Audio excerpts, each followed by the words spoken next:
Lá na garagem, quando eu tava começando, na mesa de plástico, eu falei que a gente seria a maior plataforma de atendimento digital do Brasil. Quando eu vendi pra RD, por 9 dígitos e tal, foi bom pra quem comprou também. Você tem uma história de sucesso, né, de uma startup que cumpriu um arco inteiro, mas antes de falar sobre a história da Talos, que foi sua empresa... Tinha um serviço extremamente frustrante com as empresas na questão do relacionamento. Não colocava o consumidor no centro, não se preocupava com a experiência dele, tu tinha uma frustração com uma determinada empresa que tu comprou. Tu ia ligar pro 0800 dela e ficava naquela ura infinita que a função da ura é te cansar. Eu falei, cara, descobri. Eu vou apostar no mercado de relacionamento digital. Então a gente começou a desenvolver uma plataforma que integrava canais. O nome é Talos. Era WhatsApp, Instagram, Messenger. A tese era tudo numa jornada só. Nesse tempo, eu já tinha levantado o único investimento anjo, onde eu levantei R$75 mil em capital intelectual e R$75 mil em dinheiro. No final do processo, pô, saíram com mais de 14. Vezes o múltiplo? Não, milhões. Milhões?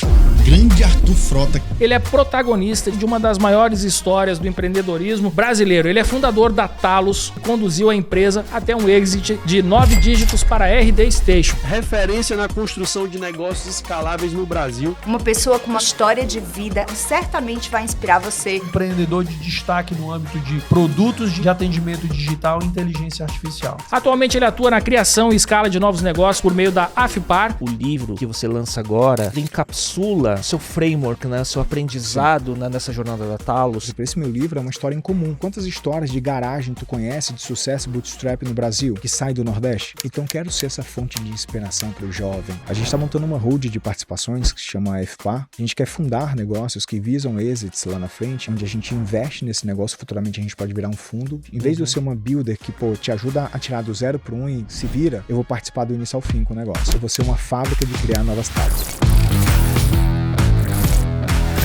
Fala pessoal, eu converso aqui no Talks by Léo com fundadores, investidores e executivos e tem uma coisa que virou padrão. Hoje é comum ver negócios que recebem do exterior, pagam ferramentas internacionais, contratam time ou até investem lá fora. E quando você começa a operar globalmente, câmbio deixa de ser um detalhe e vira estratégia. Por isso, esse episódio tem o apoio da Remessa Online, que é a plataforma especialista em transferências internacionais para pessoas e empresas. Com a Remessa, você pode enviar e receber dinheiro do exterior, transferir para sua conta internacional e receber pagamentos ou salário de empresas estrangeiras, tudo de forma simples, segura, rápida, com taxas competitivas e transparência. E tem benefício exclusivo para a audiência do Talks by Léo. Usando o cupom TalksByLéo15, você ganha 15% de desconto na taxa de câmbio e o melhor, você pode usar o cupom de forma ilimitada até o final deste ano. Então, se você já opera ou pretende operar internacionalmente, vale conhecer. Quer saber mais? Acesse através do QR Code aqui na tela ou no link na descrição do episódio. Arthur, obrigado pela presença e por aceitar o convite.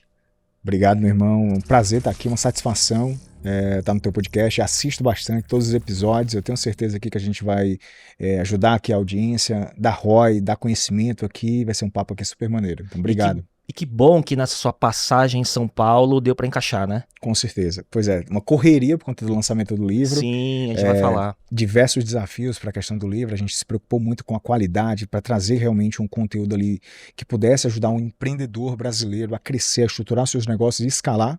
Por isso o título, enquanto uns falam, outros escalam. Sim. Mas, logicamente, um pedido teu aqui é uma ordem, né? Então estamos aqui. Primeiro, obrigado assim, por ter um exemplar saindo do forno, porque nem lançou oficialmente, Exatamente. né? A gente vai falar sobre o livro logo mais, porque o livro ele é uma consequência de uma jornada inteira de aprendizados, né, Arthur?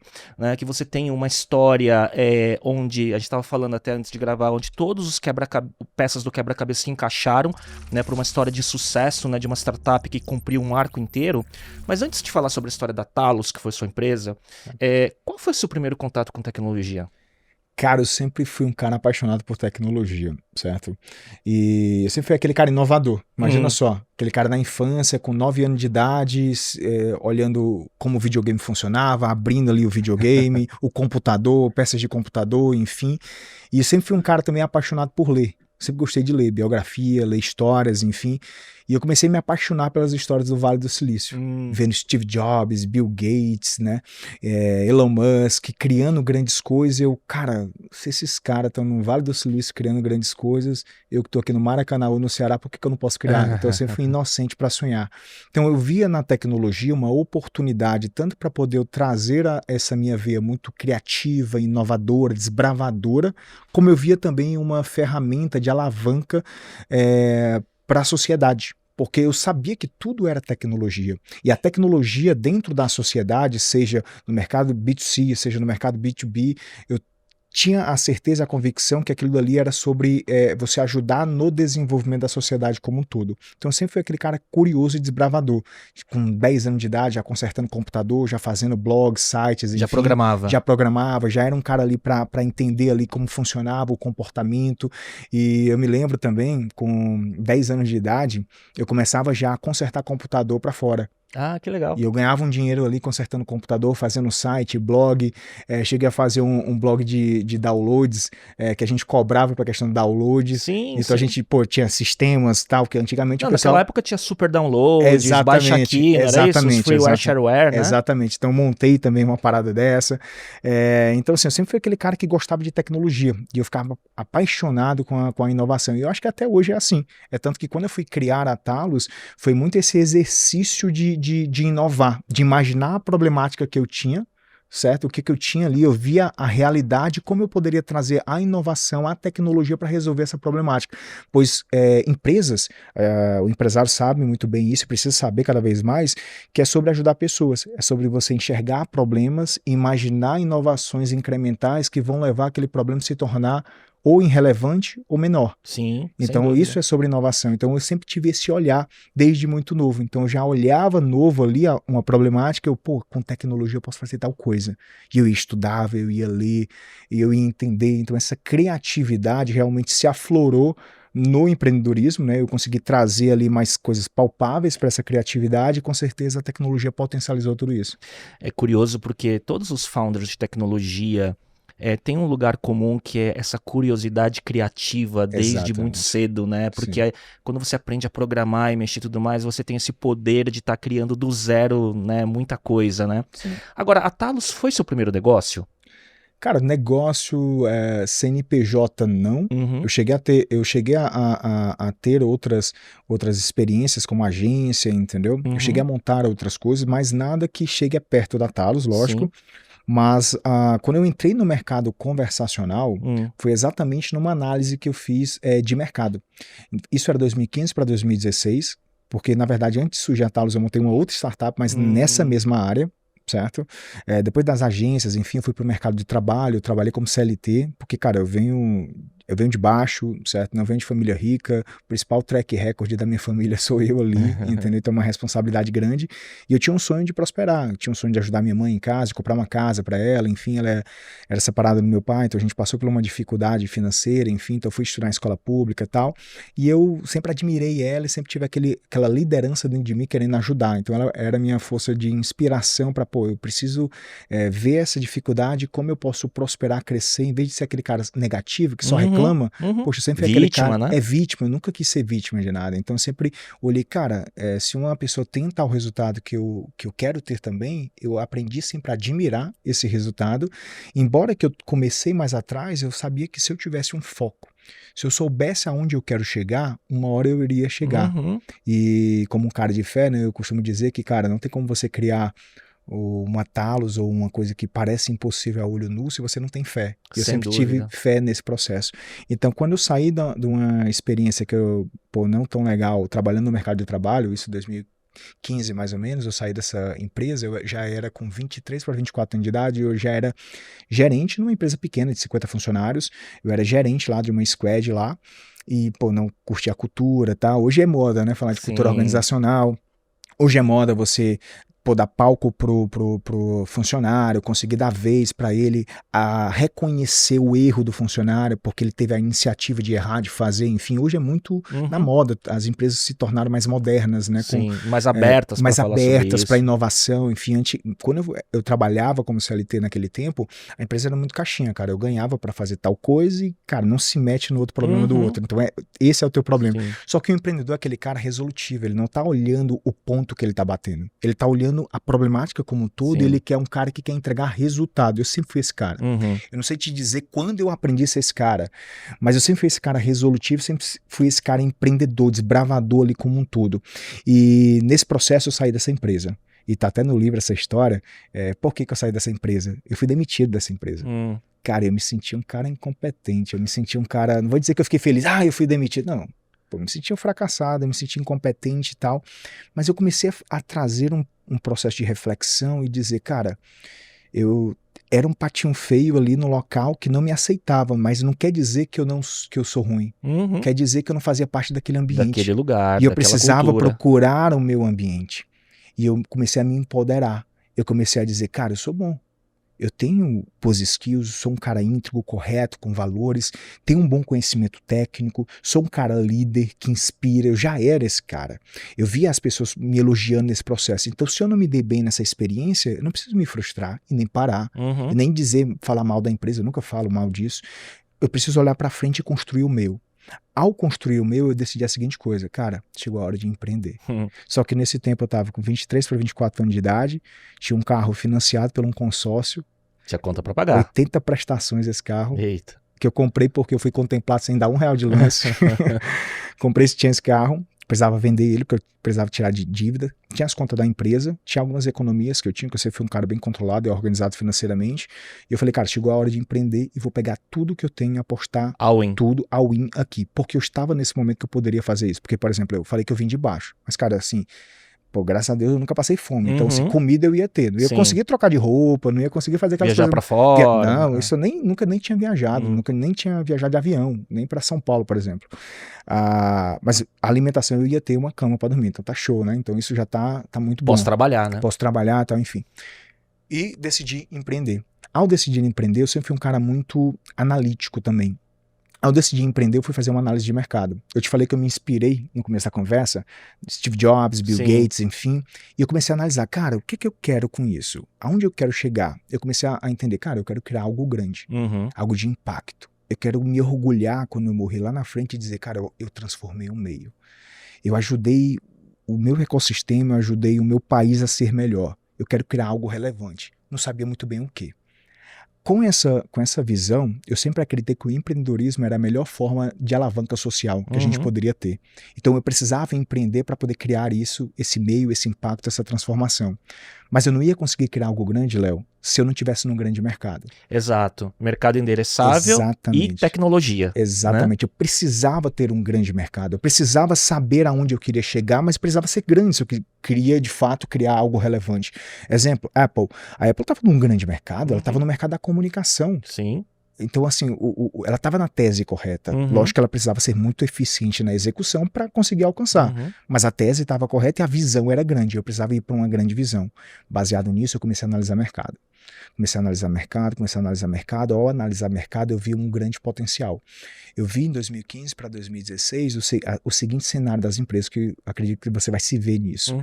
Cara, as empresas já tinham redes sociais, já tinham WhatsApp, já tinha Instagram, tinha Facebook, Messenger e tal.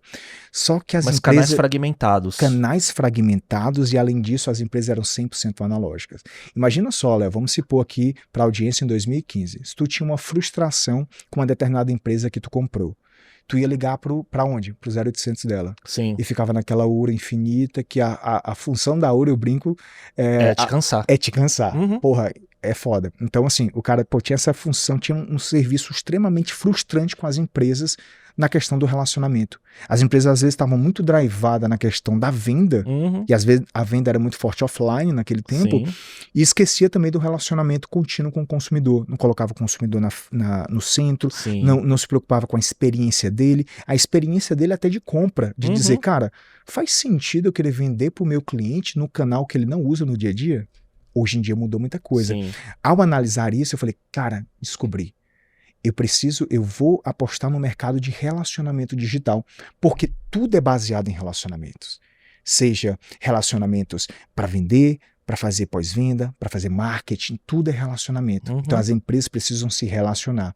Então eu enxerguei uma grande oportunidade de entender, até me baseando um pouco no teu mercado, que tu começou também.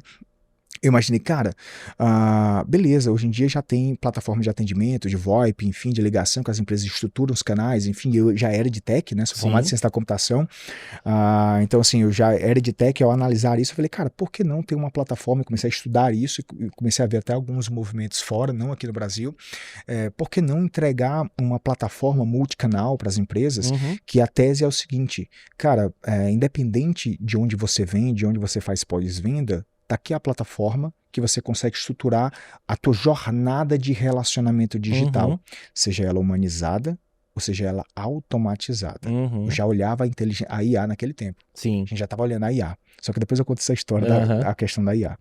Então, assim, a gente começou a desenvolver uma plataforma que integrava canais. E ela era agnóstica. Era WhatsApp, Instagram, Messenger. Mas eu sabia que o WhatsApp ia ser a minha grande mola, porque eu via que, pô, tudo é WhatsApp. Sim. Já era WhatsApp naquele tempo. Então a gente criou uma plataforma que a tese era, independente de ser ligação, e-mail, enfim, tudo numa jornada só. E vindo junto com o crescimento do termo da omnicanalidade. Exatamente. E tudo mais, né? Eu não chamava de omnichannel naquele tempo, eu chamava de multicanal mesmo. Mas ali depois eu fui revendo o conceito, enfim, fui entendendo movimentos ali fora também. E acho até, olhando agora o mercado de agora, eu vejo que o Brasil, né, como um todo, se desenvolveu muito bem nesse mundo, nesse universo do relacionamento digital. E eu acho até que mais do que os Estados Unidos. Eu vejo até oportunidades em mercados que já são países já desenvolvidos a se desenvolver como os países emergentes que vieram o advento do WhatsApp, enfim, que bombaram plataformas aqui na América Latina e tal.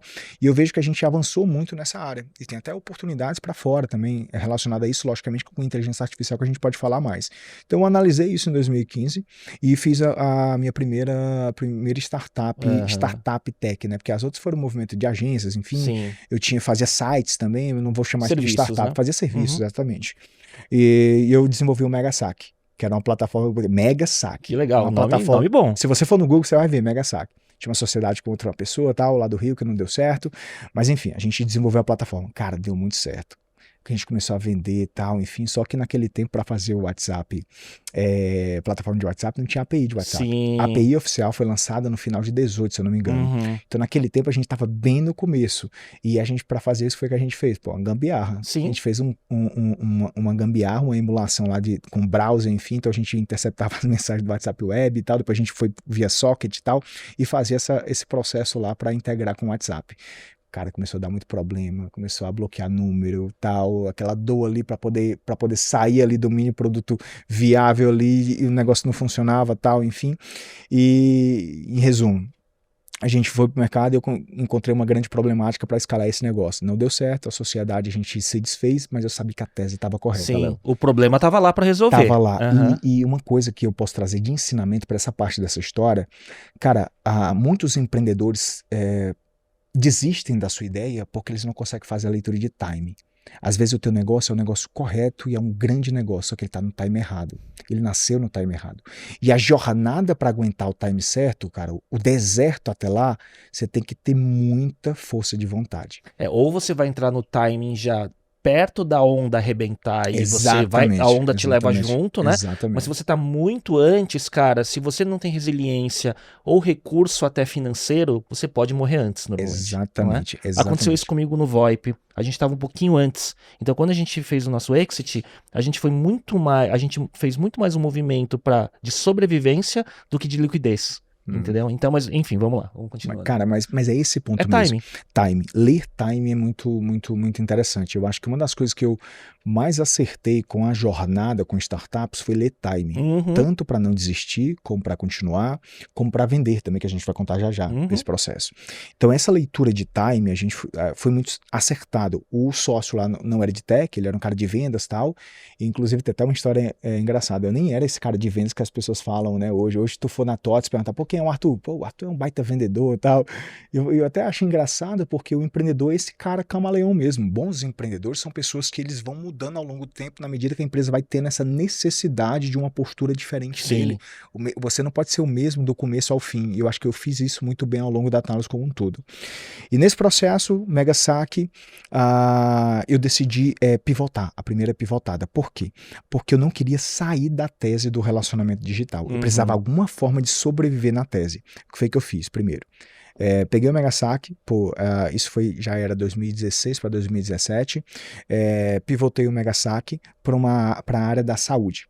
E para conseguir recurso, porque a gente precisava pivotar esse negócio, o que eu fazia? Eu não conhecia a estrutura de BC, enfim, estava no Maracanaú, no Ceará. Então eu não conhecia muito bem todo esse ecossistema tal que a gente tem hoje, e eu só conhecia um jeito, cara. Tem um problema, tem que resolver, tem que encontrar a solução. E tem que ter cliente. Eu entendi essa linguagem. O funding era vender. O funding era vender, eu precisava ser muito bom na operação e vender. Partindo disso, e como eu era esse cara aqui resolutivo, cara, eu preciso de dinheiro. Eu comecei a voltar a fazer software house. Eu comecei a pegar software sob demanda e comecei a vender software, site, enfim, com o dinheiro que eu conseguia dessa software house, eu jogava aqui dentro. Investir para justamente me manter fiel na tese. Sim. Pô, eu tava tranquilo, não precisava, não tinha vaidade, não andava com um relógio de luxo, então assim, pô, eu tinha comida lá, tal, eu tava lá trabalhando Pelo sonho, né? pelo sonho. Então era tudo investido ali na empresa. Nesse tempo que eu vendia o carro, tava andando de ônibus, tava andando de metrô e não antecipava ações. Entrava o dinheiro, eu investia ali no processo, porque eu sabia o que eu queria ser no futuro. Uhum. E para mim, desviar desse sonho era muito caro. Então eu fui skin the game total. A ser skin the game total, eu mudei a tese do nome também. Eu comecei a achar que, cara, mega saque pode limitar um pouco o conceito. Uhum. Porque a minha tese era ser um pouco mais amplo, de tipo, cara, eu não quero só ser saque. E saque a gente tinha aquele pensamento, né, Sim. que era um negócio mais de pós-venda, Sim, tal, e do enfim. telefone. E do telefone. É. E eu comecei a repensar no branding, e eu comecei a fazer uma analogia, um pouco até como me inspirando no Steve Jobs, em Apple e tal, e eu falei assim, cara, eu quero um negócio mais abstrato. E eu comecei a pesquisar nomes, enfim, e eu vi o nome Talos. Talo. Vem de caule. Uhum. E o caule é o que para a planta? É a sustentação. É a base, Sim. conecta, sustenta, leva o nutriente, ela sustenta tudo. Uhum. E o relacionamento é isso nas empresas. Sim. E foi a analogia de ser esse caule para as Que legal. empresas, para conectar Uhum. as empresas, entendeu? As pessoas, conectar as pessoas e deixar tudo mais humanizado. Então a gente mudou o nome, só que eu chamei inicialmente de Talos Médico. Por quê? O intuito era abrir. Só que eu comecei a analisar, cara, mas eu preciso estar vivo na hora que o WhatsApp abrir a API, tiver as coisas prontas, como é que eu posso estar vivo lá? Ao analisar novamente o mercado, a minha tese era, cara, deixa eu mirar agora para a saúde, por isso medical, deixa eu resolver o relacionamento digital para a área da saúde, porque relacionamento tem uma dor lá. que tem uma dor lá, mas além de ter uma dor lá, já tinha um canal do já tinha um message com a API, Uhum. com a API. Foi o que eu imaginei naquele tempo. Eu falei, cara, pô, se eu vendo para a Magazine Luiza, Léo, para ela atender pelo message, o cliente dela não ia no Messenger, porque o cliente dela, pô, não vai no Messenger. Mas se eu imaginei que um hospital, uma clínica de saúde, que o cara quer realmente conversar, ele precisa, ele necessita, ele se adaptar ao canal. Perfeito. Eu fiz essa análise. Pô, se estava certo ou errado, eu não sei, né? Nesse tempo é tanto porque não deu muito certo o Talos Médico. Mas a gente montou essa estrutura do Talos Médico, dentro do Message, dentro de outros canais como e-mail, enfim, que a gente já conseguia integrar, e começamos a vender, certo? Só que aí o nosso grande diferencial, que aí vai um outro hack, outro ensinamento, era a automatização. Eu já vendia automatização naquele tempo. Tinha AI, o princípio de treinamento, de machine learning e tal, enfim. Então a gente estava já desenvolvendo isso. E eu tentei levar para as clínicas, porque eu imaginei, cara, eu sou um moleque de, sei lá, 25 anos mais ou menos naquele tempo, os caras não vão conseguir vender para um hospital. Imagina eu vendendo para um Albert Einstein, entendeu? Com um rosto de espinha, então eu acho que eu não ia conseguir. Então, ao analisar isso, eu falei, cara, eu vou para a clínica.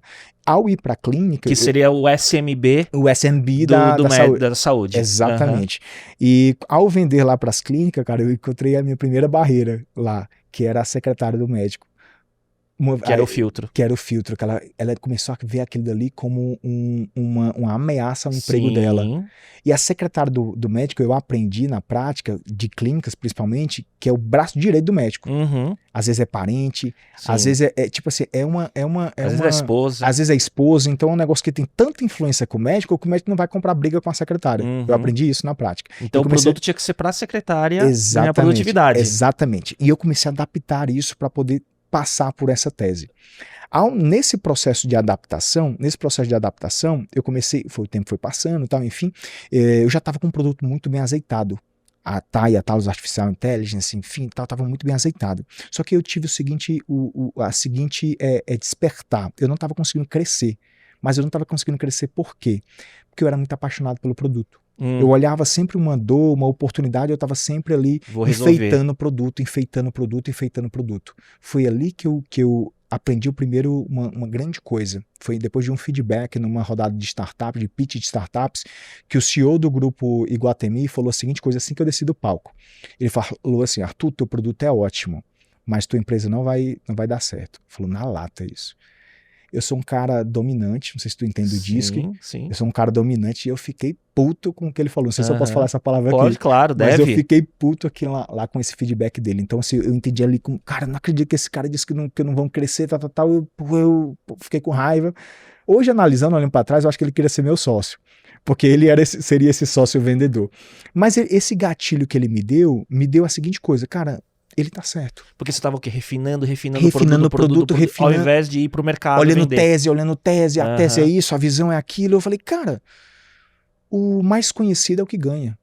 Quem vende mais é o que ganha, não é o melhor produto. E se eu tenho convicção que o meu produto é bom, eu tenho que vender. Sim. Entendeu? Eu tenho que vender. E nesse processo de reflexão, já estava perto de sair a API oficial do WhatsApp. Timing.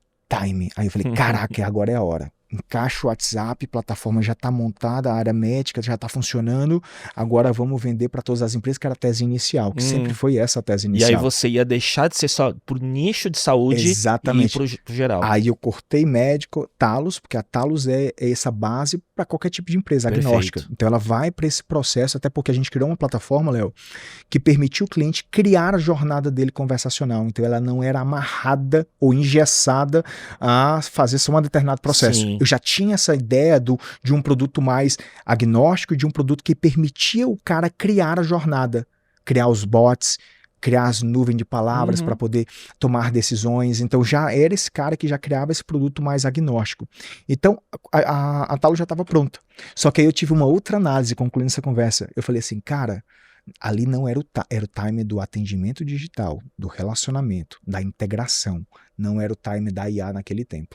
Porque eu falava de IA pra galera, isso era 2017 para 2018, eu falava de IA, massa, legal. Público não educado ainda. Público não educado, e não era um negócio que estava doendo. Sim. Não era um negócio que estava doendo. O que estava doendo era a desorganização com atendimento, com as coisas descentralizadas. O que foi que eu fiz? Deixa em stand-by a IA, foca na multicanalidade, no omnichannel, porque é isso que a empresa quer. E fora que eu, como empreendedor, vai outro hack para a audiência, eu sabia muito bem as minha zona de potência e as minhas limitações. Eu estava no Maracanaú sem fund. Eu ia entrar no game da IA, precisava ser, vou chamar um bom linguajar do Ceará, precisava ser muito macho para poder... Tinha que estar com o bolso fundo. Um bolso fundo para poder avançar num processo como esse, entendeu? E eu entendi, ao entender a minha limitação, cara, a oportunidade está aqui. Então vou focar 100% nisso. Mas usando aquele feedback que eu falei agora há pouco. Sim. Preciso ser o cara de vendas. Eu preciso ser o cara... Você já tem o produto. Eu já tenho o produto, velho. Eu precisava ser o cara de vendas. Eu precisava me tornar. Então eu usei a minha cabeça de engenheiro para criar minha máquina de receita previsível no meu negócio. E eu comecei a comer livros e a aprender tudo sobre isso. Pausa nesse momento pelo seguinte. Quando você fala que você fez a pivotada, né, do Megasac. Isso, Megasac. Né, que virou Talos Medical. Isso. E aí você foi para esse segmento, melhorou o produto, veio a API, integra e deixa de ser Talos Medical e vira Talos. Você considera que esse momento é o momento onde você estava com a máquina pronta para daí você dar essa virada de chave que, putz, agora eu tenho que montar essa outra camada da empresa que não é o produto, é o go-to-market, e aí eu preciso montar essa máquina de vendas para escalar, para daí viver esse sonho? Eu acredito que sim, fazendo aquela analogia que o Steve Jobs fala até na biografia do ligar os pontos, sim, né? É muito fácil de olhar de trás para frente e fazer essa ligação de pontos. Acredito que sim. Não li isso num livro que era exatamente a tese essa, mas de uma forma ali muito, muito acertada a gente fez isso. Exatamente. Porque você porque pelo que eu vejo e tendo empreendido já, dado certo, errado, quase fechado e por aí vai, parece que você teve que ser resiliente até chegar esse momento. Exatamente. Né? Timing, o timing da API, o timing do produto, né? Seja ter validado algumas coisas. Agora é a hora de escalar, né? Porque até então, na história... Bootstrap até então? Bootstrap até então, 100%. Nenhum anjo eu tinha levantado, porque eu só levantei um investimento anjo. Cara, e fora que vai uma questão que até para um empreendedor que está começando se ver nisso, pô, naquele tempo, nessa história que eu tô contando, eu não era visto como empresário que poderia dar muito certo, não. Eu era visto como desempregado dentro de casa. Então, o que mais me perguntava era quando eu ia procurar um emprego, entendeu? Então, assim, eu precisava ser muito resiliente até do ambiente que eu estava inserido. Porque eu não estava inserido num ambiente empreendedor. pô, empreender é massa, tal. Uma coisa que eu vou inspirar o meu filho a empreender. Sim. Uma coisa que eu vejo no ecossistema que hoje eu já estou conectado. No ecossistema que eu estava, não era isso. Mas talvez se você tivesse num ecossistema empreendedor de São Paulo, Belo Horizonte, e por aí, Floripa, talvez você tivesse se diluído lá no começo. Talvez Se sim. você tivesse mais exposição ao capital. Talvez. Talvez, né? Não sei. Talvez, acredito que sim. Eu acredito que também, eu acredito muito, Léo, logicamente que a gente precisa olhar uma balança disso, mas eu acho que a dificuldade forma bons combatentes. Uhum. Então, no meio da dificuldade, realmente mostra-se quem é frágil e quem é forte. Sim. Porque na dificuldade, o frágil para. Na dificuldade, o forte fica mais forte. Pra gente prosseguir falando sobre a Talos, eu queria só fazer um parênteses pra audiência, porque a Talos ela é uma história muito rara de uma startup que nasceu na garagem, escassez de recurso, crescimento bootstrap, pivotagem, disciplina operacional e que chegou num exit para uma grande empresa de tecnologia, e daí o Arthur viveu o earnout dele, gerou muito múltiplo em cima disso e teve essa trajetória toda cumprida, né? Então você pegou o arco inteiro, né? Sim. E daí desse momento em diante de amarrar esse go-to-market e montar essa máquina de vendas, eu acho que quando essa mágica toda começa a acontecer, né? Sim. Como que foi essa etapa adiante e quais foram as novas dificuldades? Porque o começo era tecnologia, não tem API, descobrir qual era o público, né? O ICP e tal, né?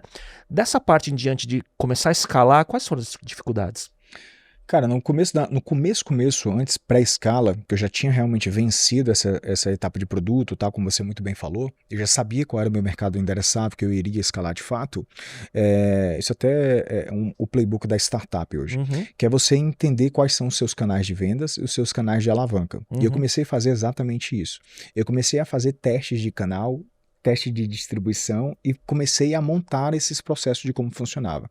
Então eu fui testar field sales, aquela venda porta em porta, eu fui testar aquela venda por indicação, tipo Prudential, eu fui testar o outbound, onde eu prospectava via Google My Business, o inbound não, porque eu não tinha recurso para investir em tráfego, enfim. Conteúdo, o que eu né? conteúdo eu tentava fazer, mas era muito tímido, eu não tinha braço para... não ia gerar escala para gerar essa demanda. Ia demorar. E eu sempre, um hack também, para todo empreendedor que está na tese bootstrap, ele precisa sempre olhar a maçã mais baixa, o dinheiro mais rápido. A fruta baixa. Não adianta ele querer focar no negócio que está muito longe. Cara, onde é que está o dinheiro mais rápido? Eu precisava olhar isso, porque isso ia me dar fôlego para ir para teses maiores. Então, ao olhar isso, eu já tinha esse drive, pô, dinheiro mais rápido, né? Onde é que eu iria visualizar. E eu comecei a testar vários canais. E o que foi que eu fiz? Cara, não consigo contratar vendedor, tenho um produto bom, e tenho força de vontade e saúde. O que eu vou fazer? Venda porta a porta, porque é de graça, é só eu ir lá, prospectar. Eu comecei a fazer o trabalho de SDR, eu mesmo ligando, isso foi me dando maturidade para entender objeções, enfim, eu fui aprendendo a vender, vendendo.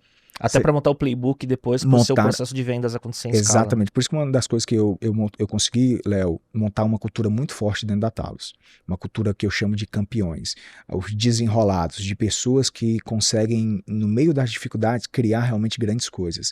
E isso não era só o Arthur, eu consegui realmente vender muito bem isso para o time como um todo. E nesse processo, eu só consegui fazer isso porque eu era o principal reflexo da cultura. As pessoas me respeitavam na Talos, né? Porque eu era o exemplo. Era aquele cara que descia no produto quando tivesse problema, eu era aquele cara que estava com o meu time até no final do mês, lá na meia-noite, lá com o sino tocando lá, o pau truando lá, e eu estava lá com o meu time. Arthur, por quê? Porque tu queria se matar e trabalhar? Primeiro que eu gostava. E eu achava, que nem, vamos pegar a seguinte analogia, os reis de antigamente, os reis que iam para as guerras, enfim, quem que ficava na linha de frente na guerra? O rei. Sim. O rei era um homem de guerra, concorda? Sim. O rei era um homem de guerra e ele era o melhor soldado, ele estava na frente. O rei naturalmente era o cara mais forte. Ele era o cara que estava na frente. Ele não era aquele cara bunda mole que estava no castelo. No castelo olhando só, sim, entendeu? Balançando uma varinha. Ele era aquele cara que estava na guerra, na ponta. Então eu entendi que eu precisava ser esse cara. Eu precisava estar com o meu time na dor, na dificuldade, no erro, no acerto. Então, eu entendi naturalmente que eu precisava viver cada processo. E eu fui viver o processo de venda. Fui fazer as primeiras vendas lá, field sales, prospectando, outbound e tal. Eu mesmo fazendo todo o processo. Engrossava mais a voz para fazer um SDR lá, qualificando o lead e tal. Ligava, agendava, ia presencial, ia vender. E eu comecei a me empoderar na venda. Sabe por quê? Porque venda, Léo, é sobre ajudar pessoas. E se é sobre ajudar pessoas, eu confio no meu produto, cara, eu tenho que estar muito empoderado na venda. Porque o cara que não fecha comigo, quem tá perdendo é ele. Então já chegava grande na venda. E eu ensinei meu time também a fazer isso. E a postura pode ser determinante para fechar ou não, Exatamente. E comecei a fazer as vendas. As primeiras vendas eu fechei. Acho que foi mais ou menos umas 50 primeiras vendas, recorrência e tal. Comecei a ter dinheiro recorrente e eu só tinha programador até então. Eu comecei a contratar, eu comecei a testar, agora sim, eu comecei a testar mais canais. Testei o inbound também. Você capitalizou na fruta baixa. Exatamente. Né? Founder-led, né? Você na linha de frente. E aí você poderia agora fazer outros experimentos. Testes. Exatamente, fazer outros experimentos. Ao fazer outros experimentos, eu entendi, Léo, nesse tempo eu já tinha levantado o único investimento anjo que eu levantei, que foi no Porto Digital de Recife, lá no CESA, junto com a Urja, onde eu levantei R$75 mil em capital intelectual e R$75 mil em dinheiro. Caramba, nada, não. E o retorno desse... Nada, pois é. Mas assim, cara, mas foi o dinheiro que a gente precisou e eu sou muito grato por isso. Os investidores anjos, no final do processo, saíram com mais de 14 vezes o múltiplo? Não, milhões. Milhões? Caramba, sério? Foi. E eu fico feliz, sabe por quê? Porque prosperidade, eu falo isso até na minha palestra do TEDx, é coletiva. Tem que ser bom para todo mundo. Tem que ser bom para quem apostou em ti quando ninguém apostava em ti. Tem que ser bom para você, os fundadores. Tem que ser bom para quem comprou. Sabe uma das coisas que eu me orgulho muito? Eu sou conta de cabeça, 14 milhões, 75 mil, qual é esse múltiplo, né? Acho que tem que calcular. É muito grande. Então assim, mas por que eu tô contando isso? Porque assim, uma das coisas que eu mais me orgulho também é que o deal como um todo, que por 9 dígitos e tal, foi bom para quem comprou também. E muitos cases que a gente vê do mercado, quem compra geralmente às vezes comprou uma bucha muitas vezes. Tem muitos casos assim. Por isso que, que ninguém fala dos insucessos depois que não dá certo, exatamente, né? Porque não é bom para a empresa. Exatamente, dos earnouts que não deu certo, tal, enfim.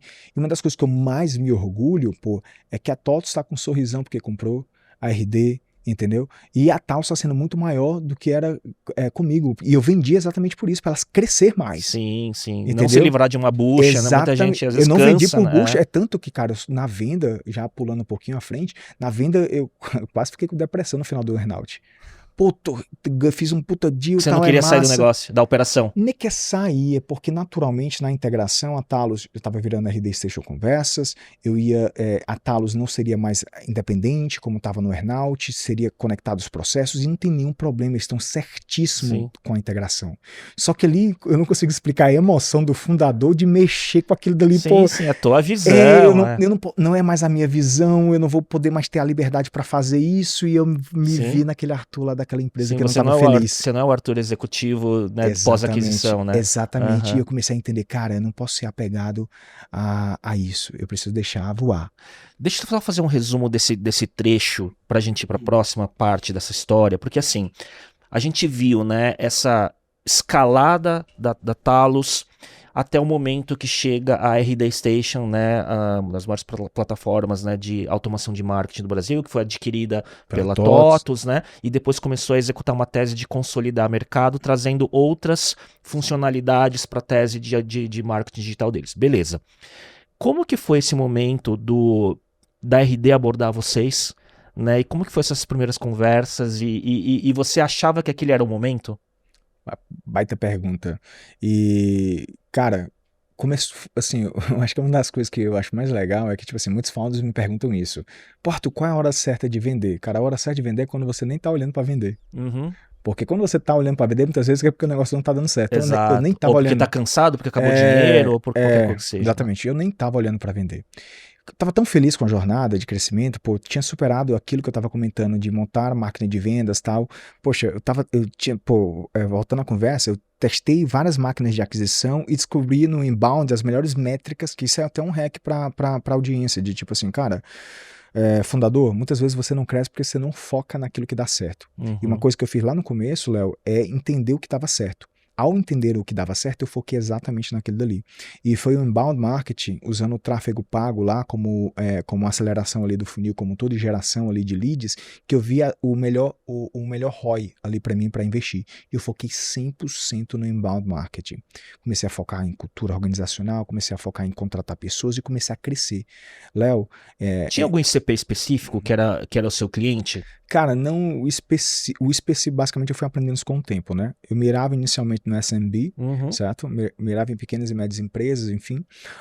E depois eu fui entendendo que não era só sobre isso, era entender também a maturidade digital que o cara tinha. Perfeito. Já. E eu comecei a entender que empresas com maiores volumes de atendimento, empresas que já têm multicanais ali na operação, mas estão desestruturadas, empresas que já têm um certo volume, elas se davam melhor com a gente. Ciclo de venda menor porque a dor era evidente. A dor era evidente. Eu conseguia fazer o cálculo de ROI muito mais fácil pro cara. Pra ele até entender, cara, eu pago tanto, custo de mensageria, caro API, mas, cara, eu ganho tanto. Entendo. Então isso ficou tranquilo. Então a gente pontou isso no playbook.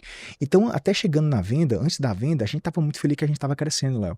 A gente tava crescendo já todo ano 300%. Isso era métrica de gente que levantava capital. Sim. Então a gente tava crescendo. E só com aquele funding do Porto Digital. Exato, só com funding. Mas sabe por quê? Porque a gente se tornou muito lean e muito eficiente na operação. Sabe uma coisa que eu coloquei na minha cabeça? Headcount baixo também? Headcount baixo, tal, sempre olhando automação, eficiência, economia, sendo fiel com cada coisa. Tem até uma história engraçada, cara, que os investidores antes falam, tu tem que falar mais isso na mídia, tu fala pouco. Eu falei, cara, como é que é tanta coisa que às vezes não dá tempo. Precisa fazer uma série, não um episódio de podcast. Exatamente, tem que ir pra Netflix pra falar isso. Eu falei assim, cara, eu levantei a rodada de capital, a empresa já dava dinheiro, Léo. Eu ia pro Porto Digital de Recife, até pra vender lá, e com a já era minha esposa em 2019, recém-casado, bicho, tipo uma semana de casado, sabe onde é que eu ficava quando eu ia lá pro Porto pra economizar dinheiro? Eu não ficava em hotel, não, eu ficava em hostel. Quarto compartilhado com a minha esposa lá também, quarto compartilhado com um monte de pessoas lá dentro lá, pra economizar, eu pagava num hostel 50 conto, aí tu imagina a qualidade do hostel, entendeu? Mas aí você vê como que era a sua cultura de eficiência de onde você coloca o dinheiro. Eu acho até que eu sofri demais, eu acho que a gente foi muito xiita, mas isso sim. foi importante pra chegar. A gente não antecipou sonho. Léo, pra tu ter uma noção, no nosso segundo ano de operação, a gente deu de lucro. Não é um lucro contábil fake que o cara nem... Na conta, sobrando, mais de 500 mil reais no segundo ano. A gente faturou mais de 1 milhão no segundo ano. Métrica de... Eu tava comparando com outras startups que levantaram capital. 50% de lucro líquido? Exatamente. Pô, é eficiente pra caralho. Então, assim, 40% mais ou menos, foi 1 milhão e alguma coisa. Eu poderia pegar esse dinheiro. Nesse tempo, eu morava em casa alugada, 40 e poucos metros quadrados, num condomínio da MRV, andava num Agile caindo aos pedaços. A maioria dos brasileiros no meu lugar faria o quê?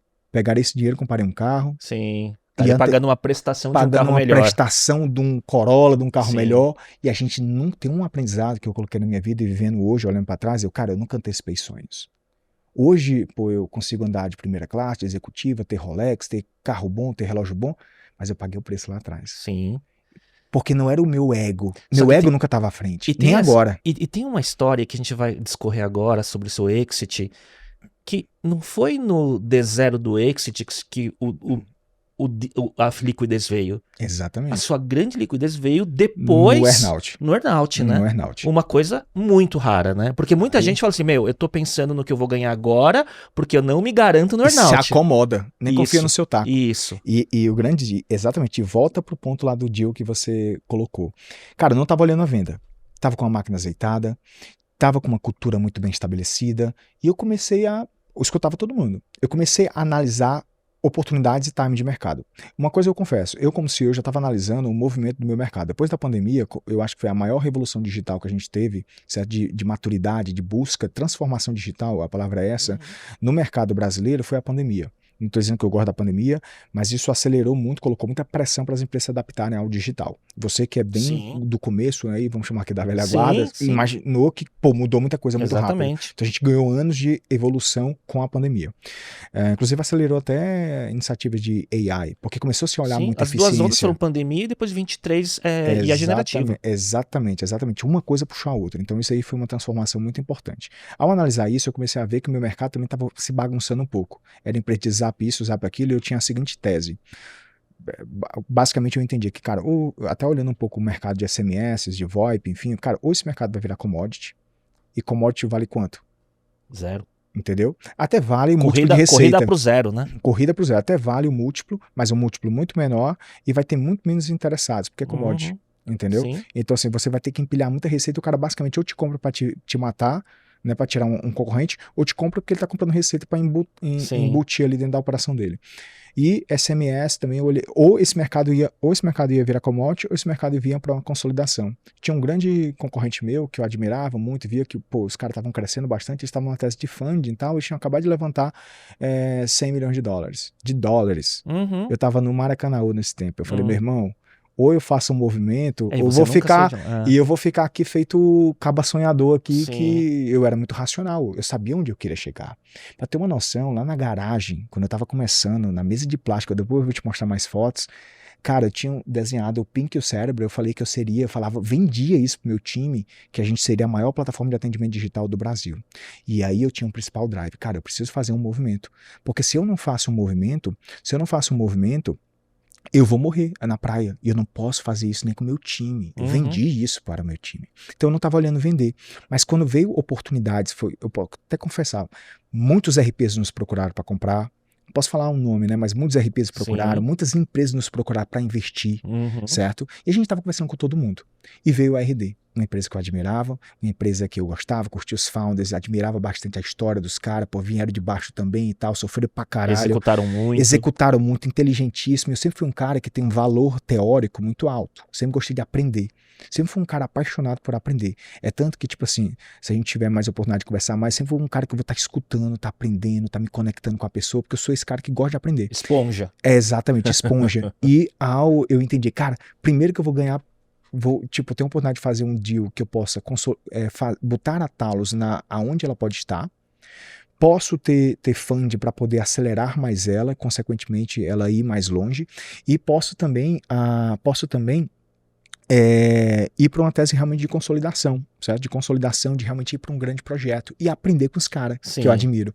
E aí foi aí que a gente decidiu vender, principalmente porque aí conecta com o earnout, principalmente porque eles primeiro que foi uma venda que eles nos procuraram e foi uma venda que eu brinco até que demorou mais a nossa negociação com a RD do que a RD para ser vendida para todos, porque eles nos procuraram, tipo, isso eu posso falar, né? Tipo, final de 20 indo para 21, aí foi esse namoro até fechar só um pouco em setembro de 22, se eu não me engano. Tá bom, sim. Então foi aquela conversa do vai e vem, eu confesso que a ansiedade começa a surgir, isso até é um pouco ruim para o fundador. Sim. Fiz uma coisa que eu não aconselho ninguém, certo, fazer, não aconselho ninguém.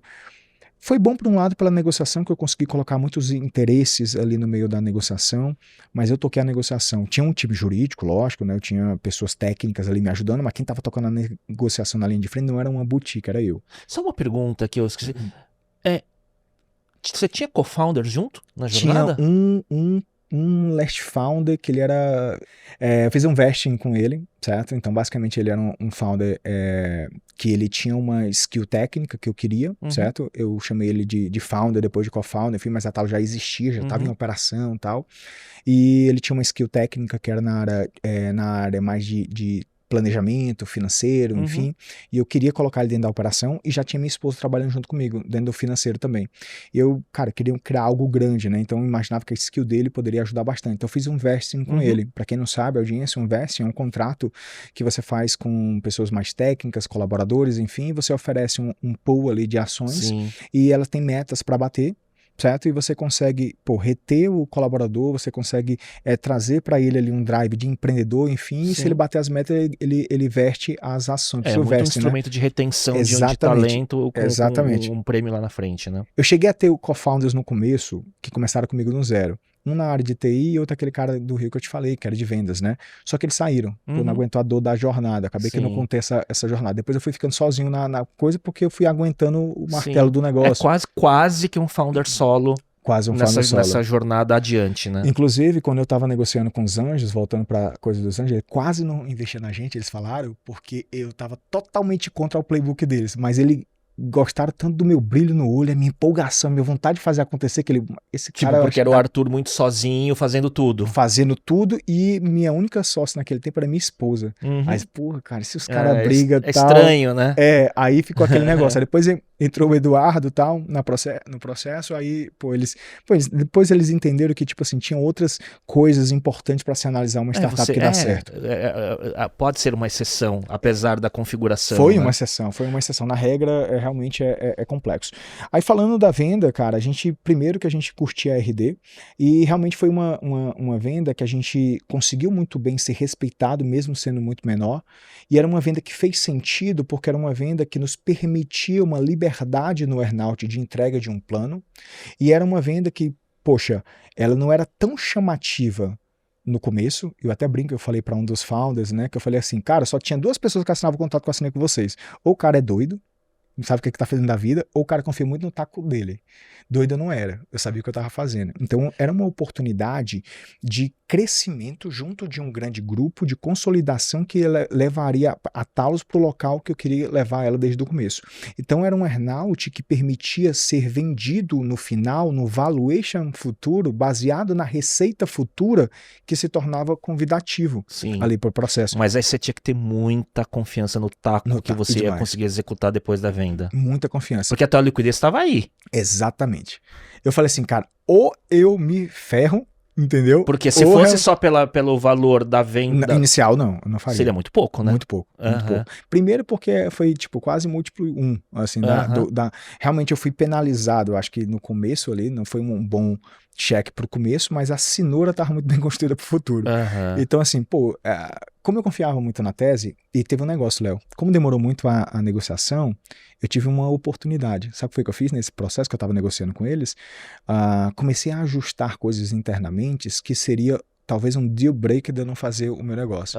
Comecei a olhar mais de perto cultura, processos, playbook, ferramenta, e comecei a azeitar muito bem mais a minha operação. Enquanto negociava.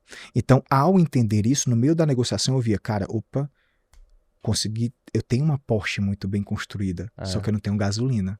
E eles entrando, eu vou ter gasolina, porque teria um investimento também dentro da operação. Sim. Que eu conseguiria ter uma liberdade para fazer investimentos que eu sabia que ia mexer com a alavanca ali de crescimento. Agora, entendeu? Eu sei que, se eu não estou errado, você cresceu 16 vezes. 16 vezes o faturamento. Em quanto tempo? 2 anos. Cara, por mais que a gente fale que a gasolina da RD era premium, aditivada, né? Qual foi o segredo de crescer 16 vezes? Cara, o segredo foi o que eu conto até nesse livro, né? Do Enquanto Uns Falam, Outros Escalam. Cara, foi gestão. Foi cultura, certo?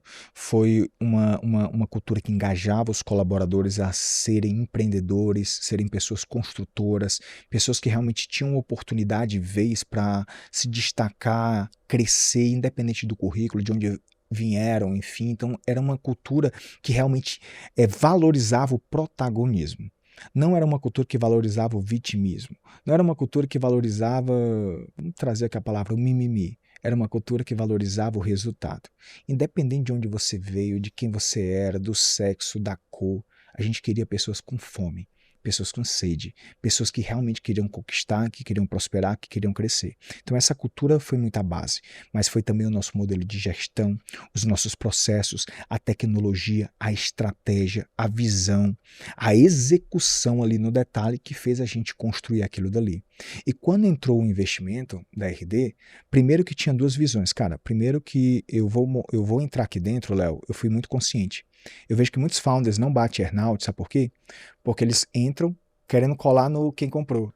Vou esperar quem me comprou me ajudar a vender, Sim. esperar tal coisa, agora, tal. Confiando, vem costas quentes. Que vem costas largas aqui e vai vir venda assim, Sim. caindo do céu, venda. Sim. E não é assim, cara, em nenhum canto, e nunca vai ser. Não porque a empresa quer te ferrar no teu earn-out que a gente comprou, é porque ela tem outras prioridades, Certo. mano. Então, quando eu vendi para a RD, eu montei um BP, um planejamento do que eu, cara, para esse deal funcionar, eu tenho que bater essa meta, tenho que fazer esse resultado. Só que tem um detalhe, eu sou um cara muito sonhador, muito otimista, tal, mas eu tenho um detalhe, tem uma característica importante, eu sou muito técnico, eu sou muito pé no chão no planejamento. Então, pé no chão é realmente, qual é o pé no chão desse negócio? Pô, montei o plano. E o pé no chão desse negócio, eu entendia que eu precisava confiar no meu taco e eu não precisava contar com TOTUS ou RD. A única coisa que eu contava com ele, que foi setado em negociações, era o investimento. Isso aí eu setei, porque Sim. isso poderia ser o meu limitador, se não tivesse investimento. Então isso aí eu setei. Mas a venda deles venderem por mim, deles me abrirem base de clientes, não botei uma rúbrica disso dentro do meu BP. Não coloquei nada. Então, montei um deal, montei um planejamento que eu estava contando com os meus esforços, com o investimento que ia entrar baseado nas métricas que eu tinha de crescimento. Eu entendia muito bem o meu funil, Léo. Eu sabia no dia 15, no dia 20, se eu estava tendenciando a bater a meta ou não. Em cada etapa do meu funil que me levava a bater a meta. Ao saber disso, eu sabia que vai entrar tal investimento, eu consigo prever o resultado que eu vou ter. Então a gasolina que fez esse múltiplo de 16, com tudo o que você falou, a cultura, o time, a gestão, a tua máquina de vendas bem montada, esse investimento, a gasolina que você fala foi um investimento numa máquina que estava muito bem montada? Exatamente. Para você, exatamente. E você sabia como que ia ser essa razão de aquisição de novos clientes. É por isso que no earn-out, isso foi até complexo, né? Porque o comprador quer integrar logo, quer fazer outras coisas, mas a gente negociou a independência porque a gente sabia que a gente ia entregar o plano. E era importante pra gente, porque o nosso deal foi construído no earn-out. Se a gente não tivesse a liberdade, aí ferrava. Mas foi complexo defender isso, a integração, tal, a não integrar, enfim, naquele momento, mas foi o que fez a gente chegar onde chegou, porque a gente confiava no nosso plano. Então a gente conseguiu segurar muito bem processo de integrações, independência, decidi não sair lá do Ceará, continuar lá, porque, cara, eu só tinha 2 anos. Então seu papel foi defender o plano, né? Exatamente. Depois da venda. Exatamente, porque eu tinha 2 anos, Léo. Pô, eu ia endoidar, ficar feito a Alice no País das Maravilhas, querendo levar minha operação pra Floripa. Tenho nada contra Floripa, amo Floripa, mas eu vou ter que aprender tudo do zero. Sim. E quanto é que custa esse tudo? Quantos meses vai me levar? O tempo é 2 anos. E o tempo é 2 anos, tá contando. Então eu precisava jogar com um jogo que eu sabia jogar. No esquema tático que eu sabia jogar. Sim. Então foi isso que eu fiz. Então comecei a investir muito bem na minha operação, naquilo que eu dominava. É tanto que eu vou te trazer um número aqui. Eu montei o nosso planejamento de venda. E porra, cara, esse negócio já fazia muito sentido. A gente já ia bater um bom valor. Mas se eu te falar um negócio, a gente bateu mais do que eu estava planejando no começo. Mas eu vou te explicar por quê. Eu não te falei no começo que eu não estava contando com vendas TOTUS, RD, indicação, abrir base, enfim. Só dinheiro na tua máquina. Dinheiro na máquina, investe, tal. Eu bati tipo 20% a mais. Não foi 20, sei lá, 16 a 17% a mais do que eu estava planejando inicialmente, simplesmente porque eu sabia que naturalmente, olha a minha estratégia. Cara, se eu começo a crescer bastante, botar receita, eu vou ser naturalmente, no meio de um monte de produto que a TOTUS tem, no meio de um monte de produto que a RD tem, eu vou ser a menina mais bonita do baile. Sim. Concorda? Sim. Comecei a vender pra caralho. Aí eles vão olhar por conta do resultado. Opa, deixa eu ajudar. Todo mundo vai querer dançar com a menina mais bonita do baile. Não é não? Vai dizer que tá ficando com a menina mais bonita do baile. Concorda? Sim. Então, naturalmente, ia ter ajuda. Ia ter aceleração. Sim. Então, começou a ter essa ajuda, começaram a ver a oportunidade que naturalmente era a Talos dentro da operação. E aí era o cross-sell com outras bases e tudo mais. Aí o executivo quer ajudar, tal, mas não por maldade, repetindo, porque o executivo antes não ajuda antes. Mas, cara, ele tem que ajudar aquilo que cresce mais a empresa. Sim. Ele tem que focar no que cresce mais a empresa. Então, se tu, empreendedor, que entra no earn-out, tá contando que o cara vai querer, só porque tu tem os olhos azuis, vai querer te ajudar ali a crescer, meu irmão, mostra que ali é a melhor oportunidade, porque o executivo tá olhando na prática, eu aprendi isso muito bem, o que é a maior oportunidade para a empresa crescer, ponto. Então, eu mostrei no começo logo que a Talos era a maior oportunidade para a RD crescer. É tanto que virou campeão de vendas. Hoje a máquina da RD Station Conversas é o que vende mais na operação. Caramba, ainda hoje. Ainda hoje. E vai se tornar o principal produto do ecossistema. E eu fico puta feliz por isso. Porque tem que ser bom para todo mundo. Sim. A prosperidade tem que ser bom para todo mundo. Então, quer dizer, teve uma maquininha criada desde lá do começo na escassez, Exatamente. Mas essa foi a disciplina dessa robustez, né? Exatamente. Porque eu aprendi desde o começo, Léo, a controlar muito bem o meu ego. Até hoje, tipo assim, cai o F5 pau, o Pix lá e tipo assim, eu deslumbrei e tal, vou fazer tal coisa que eu nunca fiz. Não. Sou o mesmo cara, não me acho foda, não me acho o cara, não me acho uma pessoa que tem uma inteligência fora do comum. Eu me acho agora uma pessoa muito esforçada. E resiliente. Resiliente. Agora, Arthur, e aí earn-out, e aí você fala, putz, vou sair da operação, né? E aí toda essa questão emocional do apego que foi construído. É. Na hora que você fala, vou sair, você já tinha projetos, já estava pensando, ou você estava, não, deixa eu parar, descansar e ver qual que é o próximo passo? Cara, não tinha projetos ali, certo? O que eu tinha era um conhecimento profundo de quem era o Arthur. Eu sabia o que o Arthur ficava feliz, que o Arthur brilhava o olho, que o Arthur era esse Arthur que tu tá conversando aqui. Uhum. Não era aquele Arthur frustrado na empresa que não estava bem. Não era aquele Arthur que estava se sentindo fracassado. Uhum. Então eu sabia muito bem quem era a minha identidade, quem eu era naquele processo.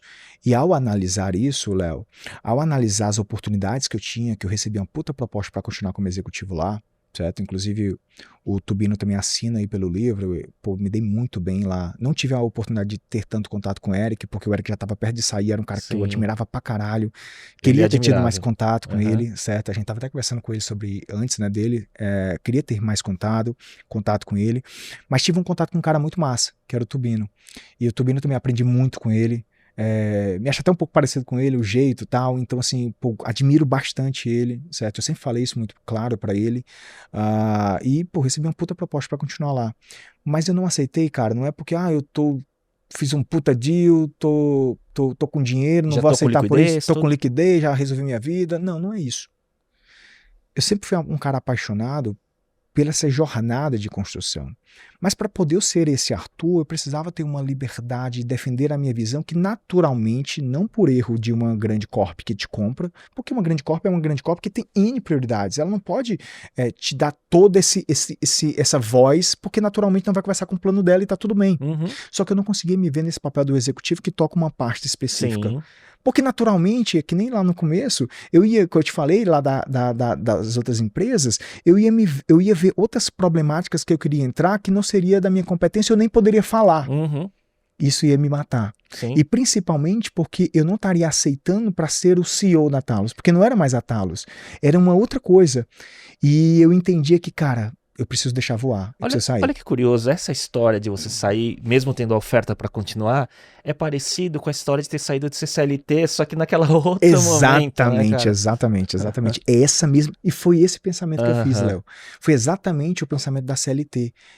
Cara, eu quero ser aquele Arthur, eu quero continuar sendo esse Arthur. A diferença foi só a liquidez. A diferença foi só o dinheiro. Né? Mas a liberdade. A liberdade, não tem preço para você. Não tem preço, não exato. E pro empreendedor, uhum. não tem preço. E eu acho que eu queria continuar sendo esse Arthur. E eu entendi, Arthur, mas só que tinha um detalhe, Léo, que até dando spoilers. Eu me vi impactando muitas pessoas e transformando o meio muito com a Talos. A Talos chegou a ter quase 300 funcionários, foi 200 e tanto, 250 e pouco, entendeu? Então, cara, eu vi quantas pessoas eu ajudei, quantas pessoas se transformavam, me admiravam, se sentiam felizes lá, os clientes que a gente ajudava, os feedbacks que a gente recebia, eu estava muito feliz com aquela jornada. E eu entendia, cara, eu preciso criar algo maior, porque quanto maior eu for, mais impacto eu gero. Sim. Então, eu decidi não continuar como executivo, continuar empreendendo por saber quem eu sou, mas criar algo muito maior. E aí vem a nova tese. E aí vem a nova tese. Mas foi difícil. Foi difícil, sabe por quê, Léo? Tem uma brincadeira que eu faço. O pessoal fala, tu é igual casar um filho, né? Uhum. Você sente falta. Eu falei, não, cara. Um filho não é você. Você vai doer, vai chorar, mas vai sobreviver. É igual você perder seu CPF. Sim. Eu era o Arthur da Talos. E eu comecei a pensar quem eu sou. E é difícil. A identidade. É muito difícil. Aí começa aquela síndrome às vezes do impostor, de, será que eu vou conseguir fazer de novo, tal. Mas eu me vi no Arthur lá da garagem. Sim. Que passou pelaquela deserto, aquela resiliência de ter que se encontrar, de entender o ICP, de tal. Eu falei, cara, eu preciso voltar para ser aquele Arthur. Porque eu não posso nunca deixar de ser aquele Arthur da garagem que tem brilho no olho, que tem fome, que é resiliente, que quer desbravar, que no meio da dificuldade cria a inovação, cria o novo. Porque como é que eu enxergava o que eu seria naquela garagem? Sim. Por que eu não desisti? Por que eu não fui procurar outro emprego? Porque eu sabia muito bem, mas eu precisei ser muito resiliente para continuar. E eu falei, cara, eu preciso voltar a ser aquele cara, porque senão eu vou ser um bundão que vai estar sentado atrás do computador e vai deixar a vida passar, deixar a vida me levar. Você pega essa mais de década de experiência e eu entendo com a tua visão e experiência, você sistematiza o que você aprendeu, Exatamente. né? E aí você quer voltar a ser o Arthur da garagem, mas com seu conhecimento de hoje, mas também através de outros Arthurs que surjam com o mesmo brilho no olho e você traz sua experiência. Exatamente. Qual é a tese agora? A tese agora, nossa, que a gente está visualizando, que só tem um adendo que é importante para a gente entender, que isso o empreendedor de casa vai entender também. A gente tem que entender que a gente inicia o negócio com uma visão. Mas essa visão, a gente só sabe, tem uma frase que eu gosto, que eu repito muito lá na minha empresa, a gente muitas vezes só descobre o caminho correto caminhando. Então a gente precisa caminhar para no meio dos desafios adaptar e enxergar o caminho correto. Tem um ditado que fala, dá o passo que o chão vem. Exatamente. Então a tese, né, inicial, logicamente que a gente vai adaptando, vai melhorando, vai entendendo tudo isso, mas eu acho que a filosofia vai continuar, vai estar presente ali no processo. A gente está montando uma hood de participações que se chama FPA, certo? É uma hood de participações onde a gente não quer ser um VC, certo? A gente não quer ser um event builder e tal, a gente quer participar do negócio do início ao fim. A gente quer fundar negócios que visam exits lá na frente ou processos de consolidação, a gente vai depender de tese a tese dos negócios que a gente vai fundar, que a gente vai fundar ao lado de bons empreendedores junto com a gente. Para fazer a Talos, Léo, eu comecei a refletir muito profundamente e eu não estava isso muito claro quando eu decidi não continuar na operação. Mas é a história do deserto que eu falei. Eu comecei a entender que, cara, eu me tornei um cara muito bom para formar pessoas, para contratar empreendedores, pessoas que vinham para o meu negócio para poder empreender e tal. E eu não tive a oportunidade de fazer uma distribuição de equity ali da operação, né? Fazer algo stock option e tal, porque foi tudo tão rápido, intenso, que não deu esse tempo disso, tá? Como a RD teve essa oportunidade. Eu falei, cara, e depois de ter viajado o mundo também, isso é 2025, eu comecei a analisar outras empresas e tal, e eu até me baseei numa tese que eu conheci essa empresa, conheci os diretores lá de Londres. Eu comecei a ver uma oportunidade no mercado de, cara, de montar uma holding de participações em tech, onde a gente investe nesse negócio, futuramente a gente pode virar um fundo, certo, para captar externo, enfim, mas inicialmente não. Eu sou muito, muito correto e disciplinado, eu falei, cara, se é para apostar, vamos apostar com meu dinheiro, vamos ver se esse negócio é bom mesmo. Então eu... Skin the game de novo. Exatamente, volta para essa minha filosofia. Então a gente quer fundar negócios de tecnologia, que tem teses, uma filosofia de crescimento parecida com a Talos. Enfim, até brincando, né? Eu vou ser uma fábrica de criar novas Talos. Mas quando eu falo isso, não estou dizendo que eu vou criar uma cópia da Talos, que eu nem posso fazer isso. Certo, não é o produto, né? Mas é a cultura e o modelo. Exatamente, o modelo de escala, de crescimento, eficiência. Enfim, eficiência operacional, de conseguir recrutar bons founders que vão tocar essas operações e vão participar dessa hold de participações, só que com uma estrutura diferente. Em vez de eu ser uma builder que, te ajuda a tirar do 0 para 1 e se vira, e eu sou dono de, 30% do negócio, uma venture builder tradicional no Brasil, eu vou participar do início ao fim com o negócio. Eu vou estar junto com o negócio, participando junto com o fundador. Quanto vale para o fundador desse estar junto de uma holding de participações dessa, que o Arthur, com o conhecimento que tem, com os erros que fez, com o que ele construiu, conseguir estar dentro desse ambiente, sendo mentorado por mim, eu sendo um advisor, acompanhando aquele processo, ele naturalmente já tem uma grande moeda de troca, ele vai aprender muita coisa muito mais rápido. E fora que a probabilidade do negócio dar certo é muito maior baseado no conhecimento que a gente já tem embarcado. Não porque a gente sabe de tudo, mas é porque a gente sabe do que não vai fazer. Exato. Entendeu? Então é uma holding de participações que ela participa de negócios, que cria negócios, certo? Que tem uma base tecnológica. Então a gente quer criar negócio que eu chamo de tech-driven. Queremos ser uma casa de negócios tech-driven. Muito legal. Essa é a nossa filosofia. E já estão olhando algumas coisas? A gente já estamos fundando algumas startups. A gente vai vir para o mercado, depois para a comunicação de 3 novas startups relacionadas a isso, que a gente vai lançar no mercado. Inclusive eu estou te falando em primeira mão. Eu nem anunciei a FPA ainda na mídia, enfim, eu tô falando muito pouco disso. Eu tô muito focado no lançamento do livro, né? Que já vamos falar também. Exatamente, eu tô muito focado no lançamento do livro, tanto que a gente tá colocando uma puta energia no livro, porque tem um pouco de give back ali para as pessoas.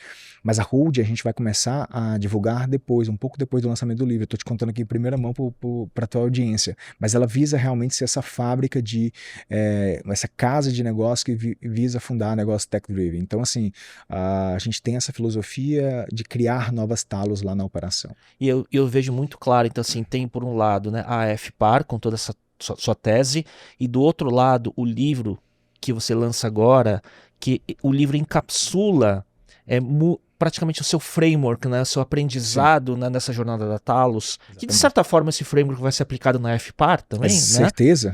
Mas também é um instrumento para trazer também a autoridade do Arthur, né, como figura pública, né, no mundo dos negócios, para andar junto com a construção da FPAR, não é isso? Exatamente. Por isso que eu escolhi, Léo, assim, diga-se de passagem, a editora Gente é a maior editora de livro de negócios do Brasil, né? Dos 100 best-sellers, ela emplaca 80 por ano, né? Eu escolhi uma grande editora por quê? Logicamente que eu tenho que me adaptar à editora, ao jeito dela de fazer livros, tal, enfim. Mas eu entendia que, cara, negócio bom é negócio que muita gente conhece. Então eu preciso ganhar amplitude, porque esse branding, né, essa marca vai ser importante para os próximos passos, né? O Arthur, ele precisa aprender novas coisas com a FPAR. O Arthur, ele precisa ser agora o CEO de uma holding. Eu nunca fui CEO de uma holding. E mais figura pública do que já era. E mais figura pública do que já é, para ser um founder-led growth que consegue de fato acontecer. Por exemplo, esse meu livro é uma história em comum. Quantas histórias de garagem tu conhece de sucesso bootstrap no Brasil? Que sai do Nordeste? Nem só do Nordeste, no Brasil em geral. Mas não é nem o fundado na garagem bootstrap. Para mim, o teu ponto é que é a jornada toda. É a jornada toda. E com o exit e com o múltiplo que você conseguiu, né? Então acho que é tudo, né? Exatamente. Então o livro é uma forma da gente fazer surgir novos Arthur no Brasil. Isso, cara, eu tava até emocionado falando isso na editora. Gente, eu falei, cara, eu vou me orgulhar. Minha esposa tá grávida, né? Nosso primeiro filho. A gente tem já 7 anos de casado, a gente demorou um pouco pra ter o primeiro filho, porque a gente viveu uma rotina tão frenética que a gente resolveu esperar um pouco. E depois que terminou o burnout, a gente decidiu ter o filho. E, cara, é um menino, né? Davi, o nome dele. Meu nome é Arthur, nome de rei nos livros, enfim. Bíblico em tudo. E eu coloquei Davi, que é também o nome de rei, né? Bíblico, eu sou cristão e tal. Então coloquei o nome Davi. E uma das coisas que eu vou mais me orgulhar, cara, não é só do que eu fiz, do dinheiro e tal. Eu vou mais me orgulhar no legado que eu vou deixar, nas pessoas que eu transformei, que eu impactei, que as pessoas que viram, poxa, eu quero também ser esse Arthur. Se eu me inspirei, para chegar onde eu cheguei, Léo, se a pessoa que está assistindo voltar para o começo, eu falei que eu me inspirei em pessoas. Então quero ser essa fonte de inspiração para o jovem. Então é por isso que eu escolhi uma grande editora, porque eu queria ir para grande audiência, porque eu entendia que quanto maior fosse, mais pessoas eu ia impactar, e consequentemente eu ia gerando esse brand, Arthur, tal, tem um lado racional de FPAR, tal, mas é muito realmente give back livro. Mas assim, né, para isso, né, mostra aqui o livro para a câmera, o livro, ele tinha que, não só a editora, mas como que você ia empacotar o teu conhecimento era chave também para chegar nessa audiência maior, não era isso? Com certeza. Porque se você fosse muito profundo, talvez você perderia o topo do funil de pessoas que estão numa outra etapa da jornada. Exatamente. Mas uma coisa que eu tô feliz com esse livro, porque naturalmente eu sou mais profundo pelo conhecimento que eu tenho, como você, e naturalmente a gente tem muito o que falar. Mas para a gente fazer um livro desse, que precisa, infelizmente, o brasileiro lê muito pouco, então se ele for totalmente denso, eu vou impactar poucas pessoas, porque eles não vão nem chegar até o final. A gente vive na geração 30 segundos, entendeu? Exato, atenção. A atenção pois é, infelizmente, né? Mas eu até falei, uma das coisas que fez o Arthur ser esse Arthur é sempre a minha busca por aprender. Então eu li muitos livros, desde mentalidade, negócios, enfim, então isso formou o meu aprendizado, né, o que eu tenho de conhecimento. Então o livro, ele descreve muito bem, Léo, toda a nossa jornada. Ele conta uma narrativa daquele Arthur da garagem que eu falei no começo, dos desafios, e eu vou contando um storytelling, que eu conto a minha história, mas eu vou encaixando aprendizados no decorrer da história que forma o método Scale, que se transformou o meu modelo de gestão para escalar negócio, que são 6 pilares, que eu começo a destrinchar no decorrer do livro e mostrar esses pilares. Estratégia. Pô, o que é estratégia? Então, quer dizer, ele mistura história, Exatamente. Com o framework. Com framework, exatamente. Só que de uma forma fácil, leitura, entendeu? De uma coisa que fica gostosa ler, frases que te inspiram, então é um negócio legal de ler. Pô, esse vídeo, depois tu escaneia o QR Code, também é bem legal esse vídeo. Então tem um vídeo na capa. Cara, eu tô muito feliz com o vídeo, tô realmente bem animado com o lançamento. A editora, pô, me deu uma puta responsabilidade. Ela falou assim, Arthur, eu vou fazer esse teu livro aqui, mas só tem um negócio. Tu é lá do Ceará, Roseli falou isso, não sei se tu conhece ela. Ela falou assim, primeiro que quem te indicou foi o Gerardo Rufino e o Alfredo. E o Alfredo perturbou para poder te escutar. E eu vim aqui te escutar. E eu fiquei apaixonada pela tua história. E eu acredito que realmente vai ser um best-seller, vai ser muito bem vendido, porque é um negócio que é a história do brasileiro que quer ascender, que quer crescer, que quer prosperar, entendeu? Que, pô, vem de baixo, estudou em escola pública e você vê tanta coisa ruim que às vezes... Pelo menos eu fui criado assim, de, pô, você via histórias no meu meio ali de quem prosperava e fazia coisa errada. Pô, e veio um jovem que conseguiu fazer isso, seguindo um playbook correto, isso inspira e naturalmente tem cara de que vai vender muito e vai impactar. E eu fiquei feliz por isso, porque é por impactar. Mas ela falou uma brincadeira, ela falou, mas tem um detalhe. Eu tenho 2 autores lá do Ceará, que são campeões de venda, que é o Paulo Vieira e o Marcos Freitas. Então não envergonha o Ceará não, tem que vender. Certamente não. Agora, um ponto, né, você falou, eu quero, o give back, eu quero inspirar, né, porque acho que tem muito disso da cultura do Brasil, que existe no brasileiro, numa parte dos brasileiros, a questão, não, quem ganhou muito dinheiro, quem empreendeu, ficou rico, fez coisa errada. Não tem muito esse estigma, né? Então tem que trazer os exemplos, né? E de como que é possível fazer da forma correta e como que... Isso que é uma ferramenta, né? No final das contas, né? E com um componente de inspiração que é a história também, né? Com certeza, com certeza. Eu acho que a gente tem que fazer mais pessoas assim.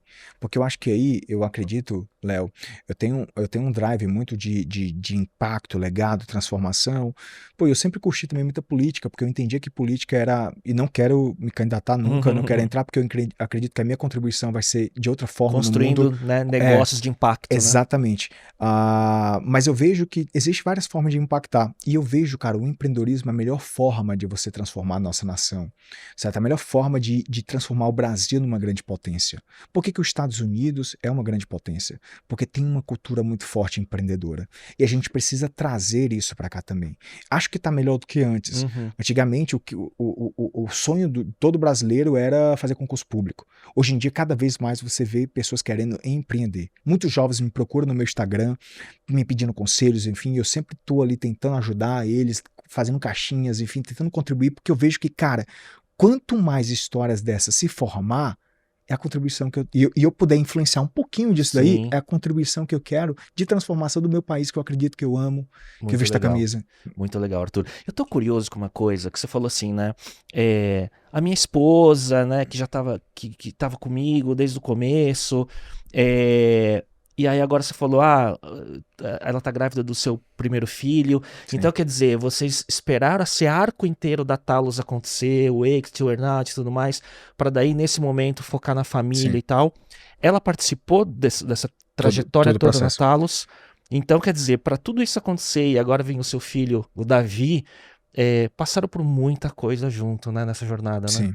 Muitas coisas e a gente se tornou pessoas melhores no decorrer do processo, né? A maturidade. É difícil isso, né, Arthur? Difícil. Não vou dizer que é fácil. Porque tem uns momentos de baixa muito tipo difícil. Assim, naturalmente eu tenho como uma característica de CEO, né? Eu sou um cara muito crítico, eu cobro muito. Todos os CEOs que eu conheci é meio doido, entendeu? Eu sou um pouco assim também por resultado tal e de pai. E naturalmente, pô, a mulher é mais, muitas vezes, minha esposa é mais, é um perfil ali mais delicado tal, então naturalmente é difícil o processo, mas a gente foi evoluindo e aprendendo a trabalhar em conjunto, aprendendo a entender as diferenças, a zona de potência de cada um, o que é importante, o que não é importante, e eu sabia o preço que a gente estava pagando, porque eu sabia quem eu ia ser no futuro. Lá eu tenho até uma característica que eu sempre fui muito tranquilo no decorrer dessa jornada, porque eu sabia que mais cedo ou mais tarde eu ia crescer, eu ia prosperar, porque eu tinha as características, eu fazia as coisas corretas. Então eu estava muito tranquilo na jornada. Tinha, né, demais. Por isso que eu não desisti. A convicção é importante. Eu olho muito isso no empreendedor. A convicção, se ele acredita realmente nele. Mas o acreditar não pelo ego. Porque tem pessoas que acreditam em você, mas tem um ego do tamanho do mundo que ou não consegue... a convicção teimosa apegado numa ideia ou porque você teve que Exatamente. desapegar muitas vezes de modelo de produto, né? Muito, exatamente. Isso foi uma característica importante. Mas a minha esposa, pô, tava todo nessa jornada, mas ela teve uma sabedoria que eu confesso que eu não entendi muito bem no começo, mas ela entendeu a seguinte coisa: Arthur, tu vai entrar num flow de pressão tão grande, não só de pressão da RD ou da TOTS, mas eu tenho pressão em ti interna, que ela me conhecia muito bem. Eu sou um cara que me cobro muito, né? Eu me cobro muito, pô, eu quero ser o melhor, eu vou nessa, e eu fico insatisfeito com o resultado mediano, eu sou aquele cara que me cobro muito. E ela sabia que naturalmente se eu já era assim antes, no earnout eu ia ficar vezes 10 Sim. nesse processo, entendeu? E ela falou assim, teve uma atitude muito sábia, porque a gente recebeu, todo mundo era para ter continuado, mas quem era o deal breaker lá, era o Arthur no meio do processo. Eu não podia sair no earnout. Se eu saísse qualquer processo do earnout, evaporava. o deal não aconteceria. Uhum. Então eu teria que ficar no processo. E a minha esposa tomou a decisão, a seguinte coisa: Arthur, porque eu era importante nesse processo de integração. Sim, sim. E ela entendeu assim: Arthur, eu vou apoiar de longe, vou continuar ajudando e tal, mas eu acho melhor eu sair da operação. Então no earnout ela saiu da operação. Uhum. Mas me ajudou muito fora, sendo aquela minha conselheira, pô, aquele lado mais humano e tal, enfim, ela me ajudou muito no processo de earnout, mas mais fora da operação. No começo eu fiquei meio assim, pô, mas eu preciso de você aqui e tal, mas olhando hoje, né, ou ligando os pontos, eu vejo como isso foi importante, mas ela tava assim, do início ao fim. Seu quebra-cabeças tem muitas peças que foram se encaixando da forma certa, olhando de trás para frente, né? Arthur, você tem algum hábito, rotina pessoal que é importante para você manter a saúde mental, a performance, o trabalho e tudo mais? Aprendi isso depois do deal, né? Quando eu fechei o deal, eu comecei a analisar assim quem eu precisava ser mais para poder atingir o resultado. E eu comecei a ver um gap que eu tinha, que eu não me arrependo de ter tido esse gap, porque eu acredito, Léo, que você não consegue construir nada grande no equilíbrio. E não existe equilíbrio nunca na vida. Uhum. O que existem ciclos na vida. E todo ciclo tem focos. E você precisa dar mais atenção naquele foco que é daquele ciclo, concorda? Sim, sem dúvida. E eu tava no ciclo que era trabalho quase 100% da minha vida. Saúde negligenciada. Totalmente. Pô, engordei, tinha ansiedade e tal, eu tava totalmente negligente com saúde. Comia besteira, às vezes nem jantava, e era trabalhando manhã, tarde e noite e tal, mas eu tinha uma consciência. Eu sabia que isso era um gap. Uhum. Eu já sabia, eu não ficava inventando historinha. Não pode ser pra sempre, né? É bonito é ser gordo. Eu não ficava criando uma historinha na minha cabeça sim. De ficar criticando quem não era, entendeu? Pelo contrário, porque eu acho que o erro da pessoa, cara, é você ser apegado na sua identidade, que muitas vezes tem erros, problemas, E julgar o outro. E julgar o outro, e começar a querer dizer como se a tua realidade fosse a principal realidade, só fosse ela. Eu nunca fui assim. Então, por isso eu me permiti a evolução contínua, que era um dos valores da Talos, que eu era reflexo disso. Eu entendi que isso era um gap, mas no earnout eu virei essa chave. Cara, agora é a hora não vou dizer que eu vou estar 100% saúde, como eu era com trabalho, que não dava, mas eu vou, deixa eu dar meus 10% de contribuição disso aqui, que é importante. Sim. E eu comecei a cuidar mais da saúde. Comecei a cuidar, porque naturalmente eu estava negligenciando a saúde. É tanto que, agora eu tô mais em forma, né? Ainda tô nesse processo. Eu até botei uma meta esse ano, pro pessoal me cobrar aqui. Eu falei assim, cara, eu comecei a tomar tanto gosto em 2022, final de 22, isso foi quando eu fiz o deal, né? O começo do deal. Eu comecei a malhar, tal. Eu não gostava de academia, eu comecei a tirar as historinhas que eu botava na minha cabeça. Academia é chato. Cara, não tem que ser chato não, pô. Eu não tenho que fazer só o que eu gosto, eu tenho que fazer o que eu não gosto. Eu fazia o que eu não gostava com a Talos, né, como um todo. Então, naturalmente, eu fui vencendo essas histórias. Eu comecei a cuidar mais da saúde, da nutrição, tal. Isso me ajudou muito. Hoje eu faço jiu-jitsu, treino musculação, certo? Todos os dias, domingo a domingo, faço cardio e tal. Faço kitesurf no segundo semestre lá no Ceará, eu moro num paraíso lá no Ceará. Agora, total, tá aproveitando que se deve do seu estado. Né, exatamente. Então eu comecei a cuidar mais da saúde como um todo, né? E até pro pessoal me cobrar aqui, eu ainda inventei uma meta esse ano, né, em 26, de, cara, esse ano aí, eu comecei nesse processo de transformação, não foi da noite pro dia, mas eu ainda botei assim, cara, eu vou realmente ficar em forma mesmo, vou me definir mais, vou ganhar mais massa magra, vou começar a focar mais nisso daqui. Porque eu acho que a vida, cara, é tudo sobre desafios. Sim. Na medida que você vai se desafiando, você vai trazendo para sua cabeça novos modelos mentais e de senso de capacidade, do que você pode ou não pode. Eu acho que isso é legal para destravar até nova zona de potência que cada pessoa tem. E eu acho que você está olhando, e esse é um tema que eu trago muito aqui, às vezes, alguns convidados para falar sobre essa questão da performance física, mental, para melhorar sua produtividade e produção, né? De uma forma mais equilibrada, né? E como você tem muita coisa para produzir, imagino que você está pensando isso sob a ótica de longevidade, inclusive, né? Exatamente. Porque veio um filho também agora, Exatamente. Eu estava até falando sobre isso hoje de manhã, falando assim, cara, é engraçado, né? Que quando a questão do filho, minha esposa está grávida, o filho vai nascer, com a bênção de Deus, em junho. E tipo assim, eu já tô numa mega felicidade, eu me emocionei. Inclusive, tem até uma história legal para falar. Um dos motivos também do nome Davi é se tu alternar as vogais D e A, Diva. Né? Diva, era o nome da minha avó. Ela faleceu um mês depois, um mês antes de eu ter descoberto a gravidez da minha esposa. Nossa. Cara, eu era muito apegado com a minha avó. Então, assim, um dos valores que eu tive cristão, tal, de ser humano, tal. Eu me era separado do meu pai e fui morar um tempo com a minha avó. E ela me ensinou muito. E, cara, ali pra mim foi uma forma de homenageá-la também. Até se eu falar mais aqui eu vou chorar. Muito legal. E assim, quantas bênçãos nessa fase nova para trazer essa vontade de ajudar também, né? Exatamente, Arthur? exatamente. Arthur, queria agradecer muito. Eu acho que, como você disse, né? Cada capítulo podia ser uma série, né? Sim. Na Netflix Com ou qualquer certeza. coisa, né? Obrigado pela presença, por ter enfrentado o trânsito de São Paulo para chegar aqui hoje. Foi muito trânsito, viu? Eu não tô acostumado nem Porque o carro que tava te trazendo quase te sabotou, né? Foi. Porra, será que era do podcast concorrente? É verdade. Obrigado, foi excelente a aula. E vamos mantendo contato, né? Vamos, irmão. Obrigado demais pelo papo. Realmente, para mim, curti bastante.